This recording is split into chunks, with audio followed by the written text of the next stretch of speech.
we look into verse 5, defraud you not one the other. Basically, this means you do not withhold yourselves from one another unless it is consensual. Marriage can be and is a resource against social sin. As together, we can help one another to fight off those social sins that do occur. And there are many. We could have a whole other lesson on that. But men, specifically, you are the guardian, you are the provider, you are the spiritual leader of the family. Women, you are the caregiver, the nurturer, and the one to guide the family. Children, you are to obey your mother and father in the Lord.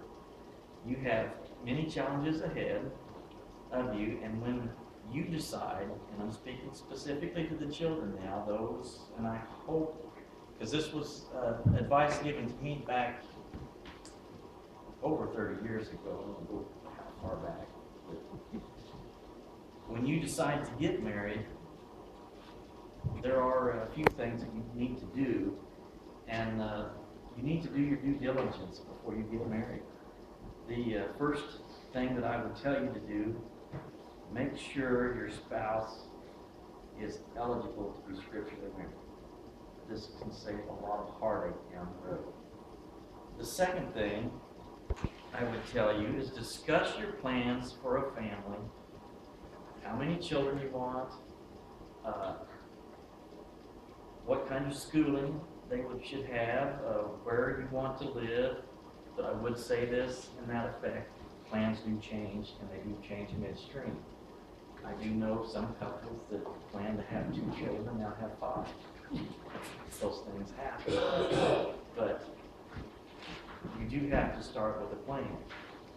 Thirdly, I would tell you, and most of all, this one I would put above everything, pray about it, study the scripture together, find the answers together, and you can have a successful marriage.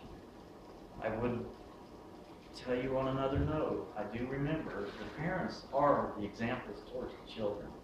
The children see you, they see what you do, they, in effect, they shape their lives, model their lives after you. I heard a woman say one time, she's well up into her 70s, and she said, I cannot understand why none of my children are faithful Christians. She never put God first. She put work first. She put family first. She put everything about her first.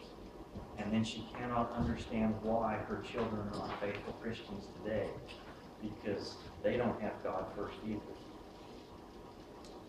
At this time, I would ask if there is anybody here. I'm going to give an invitation. I know I haven't given a lesson towards becoming a Christian, but as we've seen in Acts 2:38, Peter had told them what it was that they needed to do to become Christians. Again, in Acts chapter 8, the Ethiopian eunuch confessed that Christ was the Son of God and was baptized. In Acts 9, Saul was baptized, and they all obeyed the gospel. They all were baptized. And at this time, if there is anyone who would like to become a Christian, I'd ask you to come forward and stand.